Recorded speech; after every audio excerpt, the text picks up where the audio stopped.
जबकि अचानक उसे कामिनी नजर आई। वो मैनेजर के कैबिन से बाहर आ रही थी। जब उसने अभिनव को देखा तो वो हैरान हो गई और उसे इग्नोर करने लगी। उसने अपने चेहरे के दाईं तरफ सारे बाल गिरा लिए ताकि उसे अभिनव को ना देखना पड़े। अभिनव ने भी उसे नहीं देखने का नाटक किया और सीधा अपने कैबिन में चला गया। जैसे ही वो अपने कैबिन में घुसा तो देखा कि अकरम और जैनी उसके कैबिन में बैठे हुए थे। अभिनव उन दोनों को वहां देखकर हैरान हो गया। आओ आओ टाय, अभिनव आओ। अकरम ने अभिनव को देखते हुए कहा, क्या हुआ, सब ठीक है? आपको कुछ चाहिए? अभिनव ने पूछा। वो ऐसे नाटक कर रहा था जैसे उसे कुछ पता ही ना हो। वो अपनी सीट की तरफ बढ़ने लगा। अकरम ने कहा, अभिनव, तुम्हारे और जेनी के बीच में जो कुछ भी हुआ उसके बारे में जेनी ने मुझे सब कुछ बताया। मैं उसी बात पर इसे डांट रहा था और मुझे लगता है कि अब इसके घर जाने का टाइम आ गया है। यह सुनते ही जेनी की आंखें फटी की फटी रह गई। वो अकरम की तरफ देख रही थी। उसने पूछा, घर जाने का टाइम आ गया है मतलब? अकरम ने उसे एक पल के लिए देखा और बोला, तुमने अभिनव के साथ शर्त लगाई थी ना कि तुम उसे नौकरी से निकलवा दोगी, लेकिन अब पासा पलट चुका है। नौकरी अभिनव की नहीं तुम्हारी जाएगी। Sir please, I am sorry, मुझे माफ कर दीजिए। सर प्लीज मुझे नौकरी से मत निकालिए, आई एम सो सॉरी।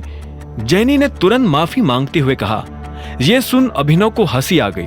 उसने कहा, मैंने तुम्हें कहा था ना जेनी, तुम मेरे जैसे आदमी से पंगा नहीं ले सकती हो। हाँ, तुम जिस तरह से मेरी रिस्पेक्ट करती हो उसी तरह से तुम्हें अभिनव की भी रिस्पेक्ट करनी पड़ेगी। और ना सिर्फ अभिनव की बल्कि इस कंपनी के हर एम्प्लॉय की तुम्हें रिस्पेक्ट करनी पड़ेगी। अकरम ने भी अभिनव की बात में जोड़ते हुए कहा। यह सुनकर जेनी घबराहट के मारे अपनी कुर्सी में पीछे खिसककर बैठ गई।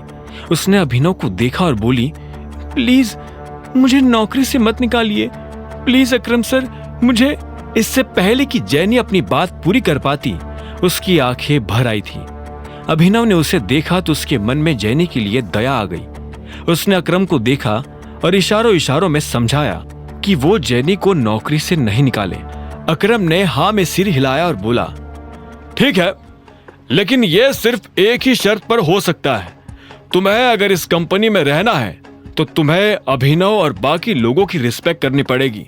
लेकिन अगर तुम दोबारा अभिनव पर या किसी और पर बेवजह चिल्लाई तो मैं तुम्हें तीसरा मौका नहीं दूंगा। मैं आगे से ऐसा कुछ नहीं करूंगी सर, प्लीज, सच में, आई प्रॉमिस, मैं ऐसा कुछ नहीं करूंगी। जेनी ने डबडबाई आंखों से अकरम को देखते हुए कहा, और हाँ, एक चीज का ध्यान रखना, इस कैबिन में जो कुछ भी हुआ उसके बारे में बाहर जाकर अगर तुमने अपने बॉयफ्रेंड से भी बात की तो मैं नहीं करूंगी सर, नहीं करूंगी। मैं इस बारे में किसी से बात नहीं करूंगी, किसी से कुछ नहीं कहूंगी, प्रॉमिस। ठीक है, अब तुम जा सकती हो, अकरम ने कहा। जेनी अपनी जगह से उठी और वहां से निकल गई।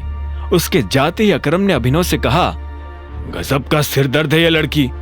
अरे हाँ, लड़की से याद आया, मैंने तुम्हें ऑक्शन के बारे में बताया था ना, आज वो ऑक्शन होने वाला है और अलायना भी वहां आने वाली है। अलायना का नाम सुनते ही अभिनव के रोंगटे खड़े हो गए थे। बलराज ने पहले से अभिनव को अलायना के बारे में इतना कुछ बता दिया था कि अब वो अलायना से मिलने के लिए बेताब था।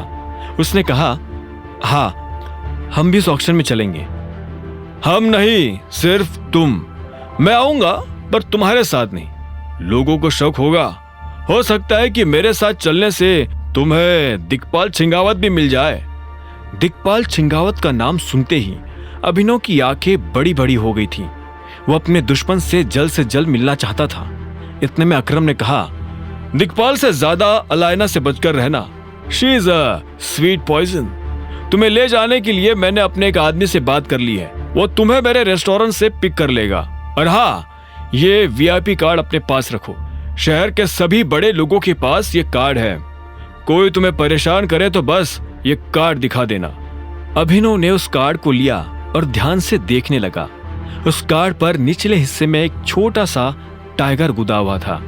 अकरम ने अभिनव से कहा, अगर लोगों को पता चला कि असली टाइगर तुम हो तो लोग तुम्हें भगवान की तरह पूजने लगेंगे। यह सुनते ही अभिनव के चेहरे पर मुस्कान आ गई। और उसने कार्ड जेब में डाल दिया। अब आगे क्या होने वाला था? क्या होगा जब अभिनव मिलेगा अलायना से? और क्या वो आज अपने दुश्मन दिक्पाल को देख पाएगा? आगे की कहानी जानने के लिए देखें अगला एपिसोड सिर्फ पॉकेट एफएम के यूट्यूब चैनल पर, और द रिटर्न ऑफ टाइगर के सारे एपिसोड्स को सुनने के लिए डिस्क्रिप्शन में दी लिंक से डाउनलोड करें पॉकेट एफएम ऐप।